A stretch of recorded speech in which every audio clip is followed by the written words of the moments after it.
Lena, we need your room. My stepfather's voice sliced through the calm of the Vermont farmhouse. Curt, dismissive, as if I were a guest overstaying my welcome. I paused, fingers hovering over my laptop, where I'd been analyzing biotech data since 5 a.m. Come again? Maya's moving back, fresh out of Stanford Med. She needs proper space for her residency research, and your room has the best lighting and space for her equipment. He eyed my corner setup like it was a pile of junk, not the neural mapping software I'd been developing. You'll be fine in the attic. We cleared it out this morning. I was 27, living in the home my late grandmother left behind, now run like a museum of Maya's achievements. I worked remotely for a neuroscience lab and had just begun beta testing my own cognitive analytics tool. It wasn't flashy, but it was real. That didn't matter to them. The attic? It doesn't even have heat. Maybe discomfort will motivate you, my mother chimed in. You can't keep treating your little project like it's a career. Be more like Maya. Ah yes, Maya, the prodigy, the crown jewel, still living off family praise and a mountain of student debt. I already have a career, I said. They didn't hear me. You're just tinkering, my mother said. Maya needs the space for something real. I looked at the whiteboards lining my room. Years of equations, simulations, prototypes. They saw scribbles. I saw the future. All right, I said calmly, closing my laptop. I'll leave. Not because I was broken, but because I was building something too big for that house. 3 years of quiet dismissal. 3 years of watching them raise glasses to Maya's every move, while treating my work like a hobby. You've got until noon, my stepfather said flatly. Her lab equipment arrives tomorrow. Noon, that was almost poetic. Because at exactly 12:00 p.m. tomorrow, Lena Carlisle's biotech startup NeuroFathom would go live. That evening, as I packed my gear into moving boxes, my phone lit up. Encrypted message from Eli, my CTO. All systems green. NeuroFathom launch locked for noon. Perfect. I smirked, imagining the storm about to hit the neuroscience sector in less than 24 hours. For 3 unglamorous, exhausting years, I had been perfecting a machine learning platform that mapped neural degeneration patterns before symptoms even appeared. What they saw as tinkering was actually a revolution in early diagnostics. The research assistant role, I claimed, was a convenient front. NeuroFathom had been quietly operating under a parent firm based in Boston, legally watertight, investor-ready, and preparing to reshape the entire medical diagnostics landscape. While they bragged about Maya's clinical rotations, I built an engine capable of saving thousands of lives, many through partnerships they never even knew I negotiated. Buzz. New message from Eli. Phase 1 confirmed. NeuroFathom now holds controlling interest in HelixCare. HelixCare, the regional diagnostics chain that handled all of my family's medical plans and funded Maya's unpaid research abroad. By dawn, the very system that ignored me would answer to me. I taped the last box, just as Maya's voice drifted down the stairs. Mom, should we do soft neutrals or spa blue for Lena's old room? I smiled. Let them decorate. By noon, they'd realize the house might be Maya's, but the future was mine.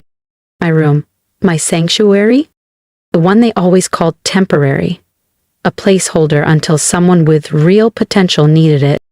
I thought of my Johns Hopkins graduation, the one they skipped to attend Maya's charity gala, of the prototype testing I funded with maxed out credit cards, while they bragged about Maya's medical breakthroughs that were still theoretical. Lena, my mother called out sharply, don't forget to leave your key. You won't be coming back. I placed it on the desk. No words, no need. They were right. I wasn't coming back. As I loaded the last box into my car, I overheard laughter from the kitchen. Accent walls. Custom shelving. This room deserves someone building something important, not just tinkering in isolation. I sat in my driver's seat, opened my laptop, and typed one line. Initiate, Beatrice, Proton. Authorization, NeuroFathom Core. Protocol Phoenix initiated. Full execution in 8 hours. The system message blinked on screen. Calm, calculated, inevitable. I closed the laptop and started the engine.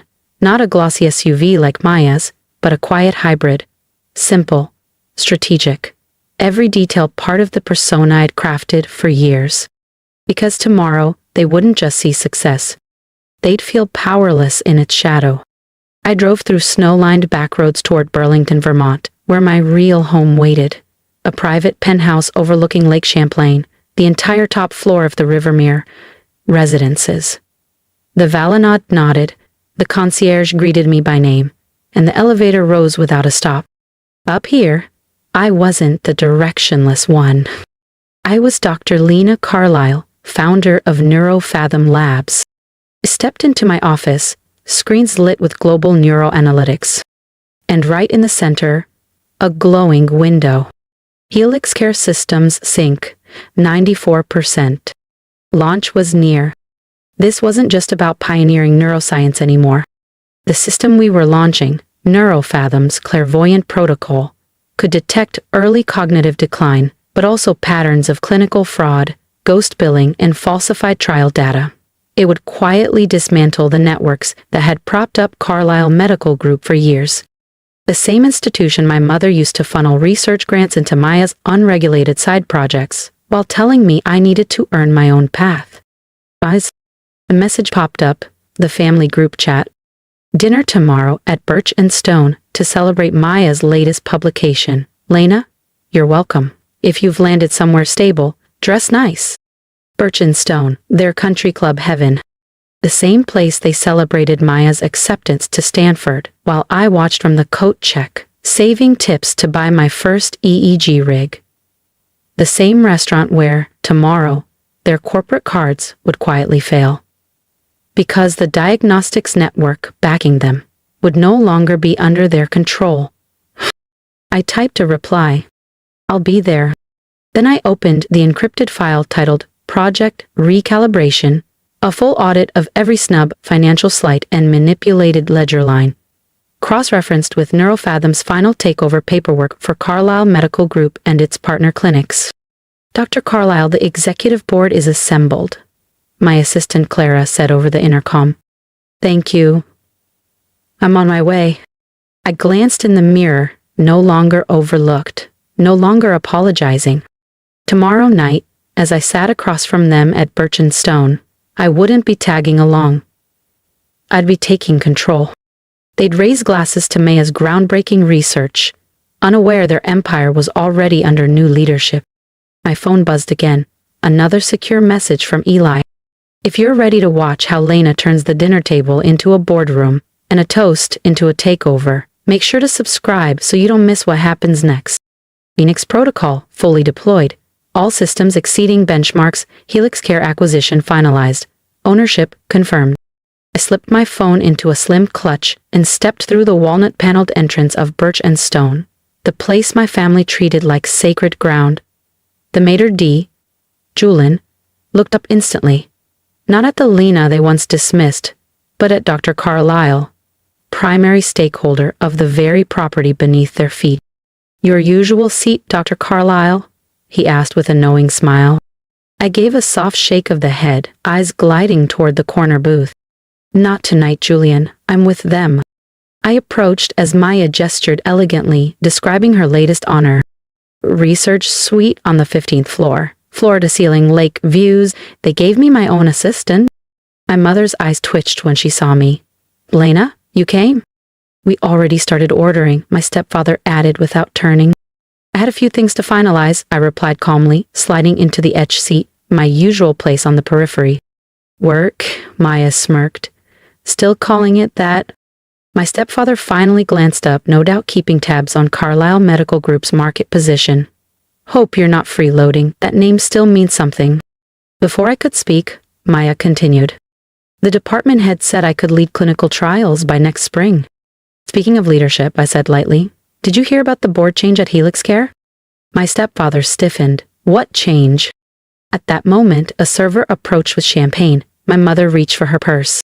Let's celebrate. This one's on me. She handed over her platinum card. I already knew what came next. The waiter returned, voice tight. Apologies, ma'am, but your card was declined. That's ridiculous, my mother snapped. Run it again. We've tried 3 times, ma'am. Would you like to provide another? My stepfather, jaw clenched, handed over his card. The waiter took it silently, then returned with the same apologetic tone. I'm sorry, sir, this one has also been declined. Maya sighed, clearly annoyed, and produced her Helix Care corporate card. Ugh, fine. I'll handle it. If you're still watching, you're about to witness what power truly looks like. So hit subscribe and stay with me for the moment they realize the daughter they sidelined now controls the system they once ruled. That won't work either, I said softly, setting my glass down. All 3 turned to stare at me. What do you mean? My stepfather asked slowly, already catching the tone shift. I met his gaze evenly. About Helix Care? There's been a change in leadership. As of midnight, all account activity falls under new oversight. My mother's complexion went pale. Lena, what are you talking about? Protocol Phoenix, I said calmly, leaning back. I watched the recognition bloom in my stepfather's eyes. A man who lived in backdoor deals and whispers. He knew the name. He'd heard about the AI system disrupting diagnostics and exposing fraud. That's not possible, he murmured. Neurofathom, I confirmed. The same firm that just acquired Helix Care. Maya blinked. What does that have to do with our cards? System protocol, I said. Irregular transactions, unregistered trusts, falsified clinical stipends. All accounts are temporarily frozen pending audit. My stepfather's voice dropped. How do you know this? I smiled slightly. Because I designed the system. I smiled. Because I built it, I am Neurofathom. Silence dropped over the table like a shroud. Even Maya's usual stream of self-praise stopped mid-sentence. That's ridiculous, she scoffed eventually. You work for some freelance lab out of Boston. A convenient cover, I replied coolly. Neurofathom operates through layered entities and quiet acquisitions. That lab is just one node in a network spanning diagnostics, AI, and clinical infrastructure.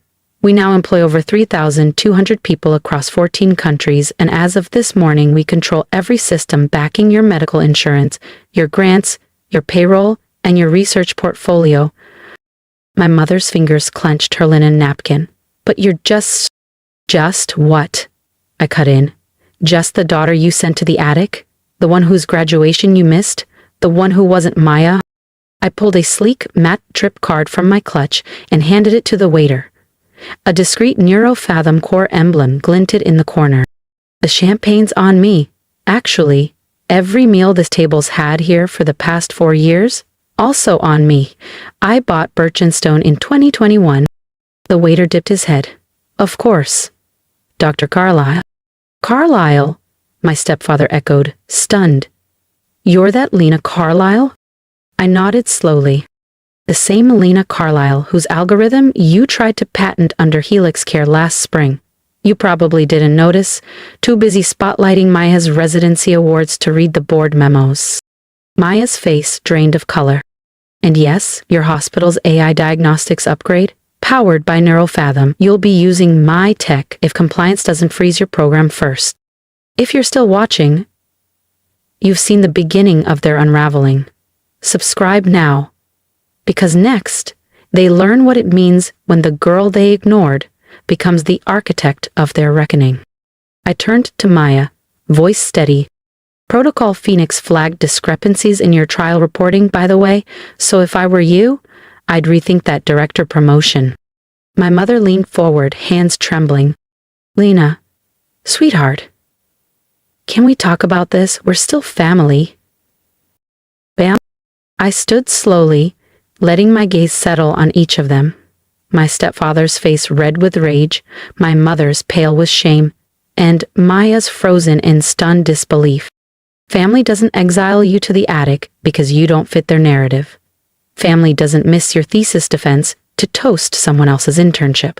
Family doesn't call your career a phase while funding lies. I picked up my handbag, deep forest green, alligator leather, understated but unmistakably high tier. It cost more than the Audi my stepfather loved to brag about. Your accounts will remain frozen until the internal audit is complete, I said evenly. And based on what Protocol Phoenix has flagged so far, I'd expect a call from the Office of Inspector General, possibly before Friday. You can't do this, my stepfather growled. I met his eyes, steady. I already did. Then I paused. And Maya, I tilted my head slightly, voice smooth. If you're looking for a quieter place to do your research, I hear the attic gets excellent sunlight this time of year. I walked out without looking back. Behind me, muffled sobs, whispered disbelief, and the sound of an ego unraveling. In my hand, a buzz from Eli. Protocol Phoenix, historic traction. Neurofathom stock up 320% since market open. I smiled to myself. That freezing attic they shoved me into? It's where I wrote the first line of code for Neurofathom. Where I began building the system that now held their empire in its neural net. Over the next month, the house of cards collapsed. Investigators uncovered ghost grants and clinical falsifications across Carlyle Medical Group. Maya's position was quietly eliminated during Helix Care's ethics restructuring. My mother's social life banished with the champagne budget. And me? I kept building. Not for them, never again for them, but for impact, for those like me. These days, when someone asks how it started, I tell them, sometimes the best thing they can do is push you out. And sometimes, the most poetic revenge is a declined platinum card at their favorite table in Birch and Stone. If you've stayed with me this far, thank you. For listening, for seeing what they never could. I wasn't the perfect daughter, not the golden one, but I built something from nothing. Now I want to hear from you. Have you ever been overlooked, silenced, replaced in your own story? Drop a comment, share your story. Because this journey, this rise, it's not just mine, it's ours. And if you believe in quiet power, in proving them wrong without a single raised voice, tap that subscribe button. Because sometimes the best thing they can do is doubt you, and the best thing you can do is rise anyway.